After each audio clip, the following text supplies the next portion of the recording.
What are you hearing about who will be the Raiders QB1 in Week 1? Yeah, Phil, people I've talked to inside the Raiders building and league-wide with other teams expect Kirk Cousins to be named the starter eventually. Now, head coach Clint Kubiak wants to play this out. It's his prerogative. It's his call. He wants to get through the preseason games, which they have. Now they have to get through roster cuts over the next 2 days. By Sunday at 6 p.m., they will be a 53-man Raiders team. At that point, it would make sense to go with Cousins because then you get a 2-week run leading up to that Week 1 game. But all systems appear to be go for Cousins to be that guy. He's been treated like a starter there ever since the spring. Mina, last night was the last public audition. Both guys right around at 4.5 yards per attempt. This was a field goal fest. When you were watching this game, what stood out to you in this preseason finale?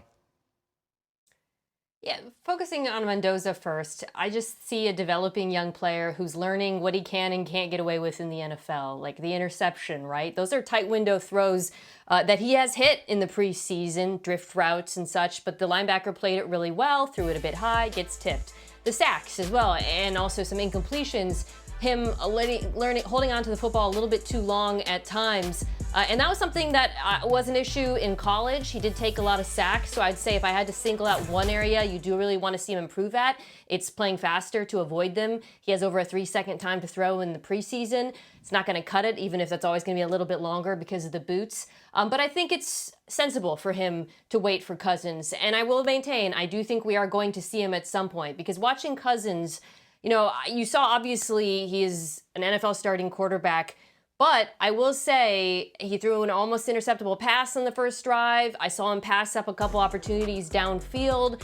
So it's not like Kirk Cousins is behind, Aaron Rodgers here, or pardon me, Mendoza is behind Aaron Rodgers here. I do think he will play at some point, just not Week 1. Mina makes a lot of great points. And I thought going into this game, to be quite honest, I thought Mendoza had a shot. But then watching him, no. The game was fast for him last night. When he goes into the play-action mode and has to turn his back away from the defense, it changes on him. This is why the throws over the middle, it seems like he's throwing to the defense, because it changes. And so I just thought he's a young guy with a lot of talent. I mean, he is the future, there's no doubt. But this game kind of illustrated Kirk Cousins. Let Kirk Cousins play early, let him watch for a while, and then eventually you got to put him in the game. I thought before this game, put him in, just like they did Peyton Manning. Peyton Manning threw 26 interceptions. Worked out okay.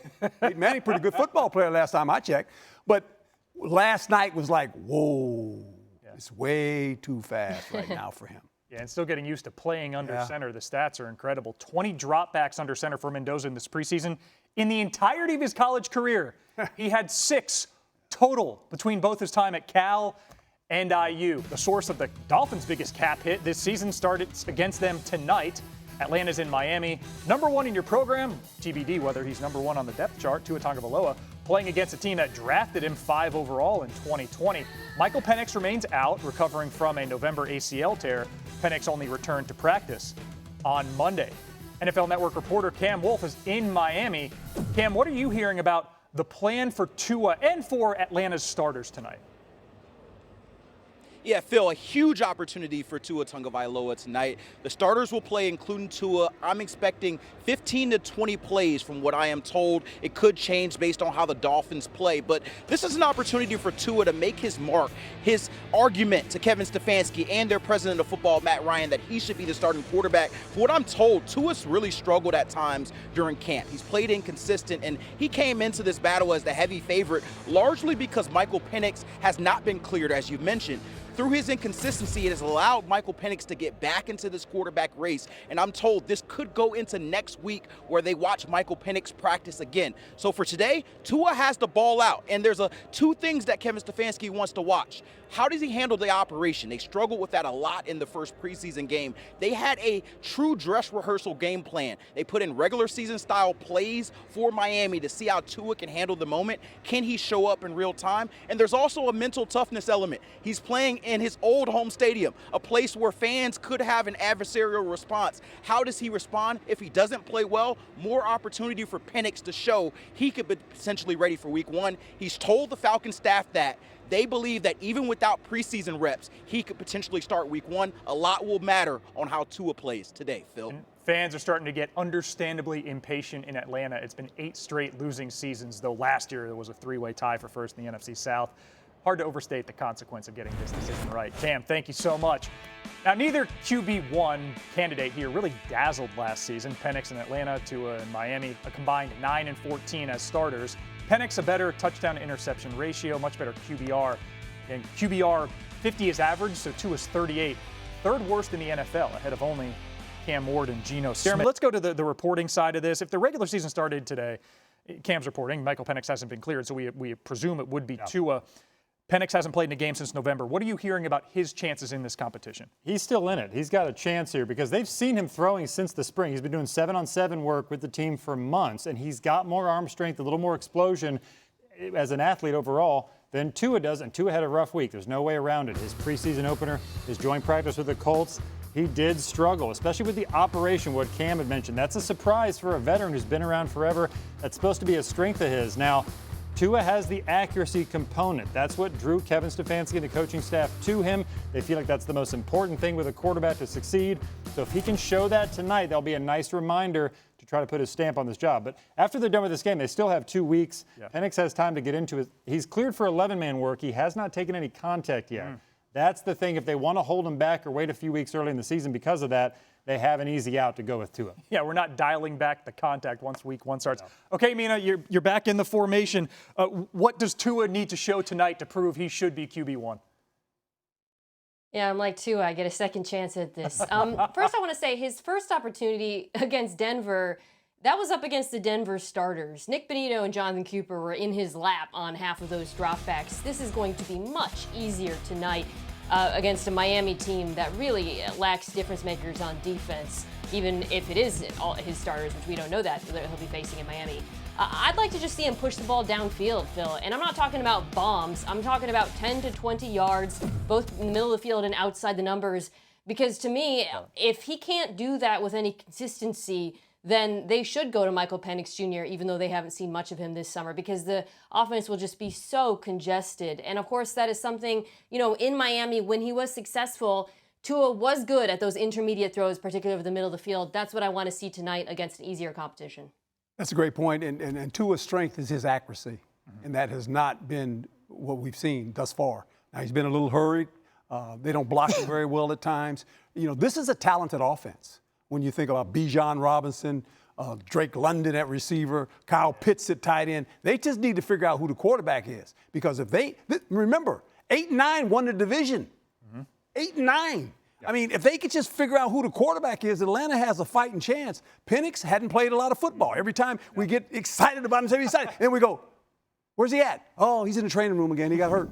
Well, you got to be available last time I checked. He hasn't been available. So if you're the Atlanta Falcons, and I hate to say this before the season starts, hopefully one of them becomes the guy. If not, but you know what's going to happen to the Atlanta Falcons? They keep messing around with these quarterbacks. They'll be drafting one next year. Welcome back to NFL Live. I'm Jamie Erdahl. Here is Manti Te'o. Manti, week 3 of the preseason kicked off Thursday night. But let's talk about a guy that we will not see play one single snap this preseason, and that is a guy we love playing in the regular season, Patrick Mahomes. Are we concerned at all that the Chiefs have chosen to withhold him from us?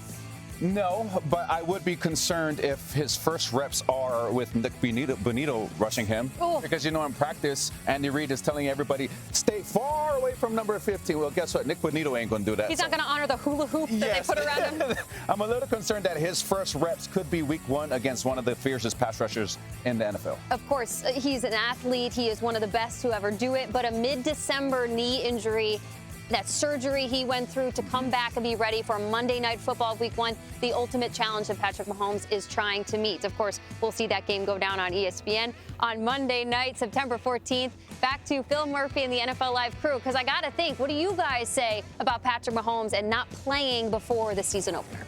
It's a good question, Jeremy Fowler. What do you heard about that, and how has Mahomes looked in camp? Phil, from a health standpoint, Patrick Mahomes looks awesome. That's the word out of Kansas City. He's been throwing heavily in practices for about a month since they reported in late July, and it's been all systems go. So the Chiefs still are leaning into that strong possibility that Mahomes will be ready for week 1. He says he expects to be ready. They believe he's a gamer, that he doesn't need the preseason. Typically in years past, he wanted to get that check mark, get out there for the dress rehearsal. So it was a little interesting that they held him out, but I just think because he hasn't taken any sort of contact, they're going to give it a few more weeks. Unless head coach Andy Reid just says, hey, I'm going to go with the backup Justin Fields, it looks like Mahomes will be the guy. It's a heck of a test. Week 1 at home, but Monday Night Football against the Broncos. Now this week, head coach Andy Reid and Mahomes gave their assessments on whether the QB will be ready for that opener. He's doing great. We'll just see. I'm literally taking it day by day. There are no predictions here on anything, but if the doctors and the trainers and everybody that are involved with this give him an okay, then and then most of all, if he feels like he can, then we'll address that when we get there. This has always been the plan: is be ready for training camp, get all the reps in training camp, prepare your body that way, so that when you get to week 1, you're ready to play the game and you've had the right amount of time off. And so, from the day that I got the surgery as quick as I did to hopefully the first game of the year, the plan will go accordingly, and I'll be able to go out there and be myself. I think it was Mike Tyson who said everybody has a plan until they get punched in the mouth. I don't know if you're getting a bigger test in the welcome back than Denver. The defense largely intact coming to Arrowhead. That unit led the NFL over the last 2 seasons in points allowed, yards per play, and sacks generated. And last year, they became the first team with back-to-back 60-sack seasons since the Bears and Raiders did it almost 40 years ago. You've heard from Jeremy Fowler, former coach of the Chiefs, Herm Edwards with us. Mina Kimes, I want your thoughts, though, first. You could pick a lot easier of a Week 1 opponent for Kansas City if they could pick, but Denver's the draw. How do you think Kansas City should craft the game plan in Mahomes' return to live action? Yeah, I mean, if I knew how to beat this Denver defense, I would be coaching an NFL team because it's really difficult. A few things, though, that I would try. I certainly think Kansas City is going to really try to run the ball from under center. That's clearly been a priority for them this offseason. Challenging because this Denver run defense is exceptional, but I do think we'll see some of that. I would try to find ways to attack the linebackers. If there's one area of weakness on this roster, that would be it. That's been the case now for a few years. And then they have to have a plan to beat man coverage. I mean, this is already a Broncos defense that plays a ton of man coverage, but I know, knowing them and knowing that Patrick Mahomes has not played, you feel a lot more comfortable playing man against this Chiefs defense until Patrick Mahomes proves he can take off the way he used to, because outside of him, there aren't a lot of man beaters on this roster. It's been the case now for a while in Kansas City. So the Chiefs and Andy Reid have to come up with a plan for that. And it's going to be tough sledding because this is a very formidable defense. Great points. There's no doubt. This is why Eric Bieniemy is back. Eric Bieniemy is an old running back. They picked up a running back last time I checked. Super Bowl MVP coach. Walker. They're going to turn around and give it to him. Yep. Just hand it to him.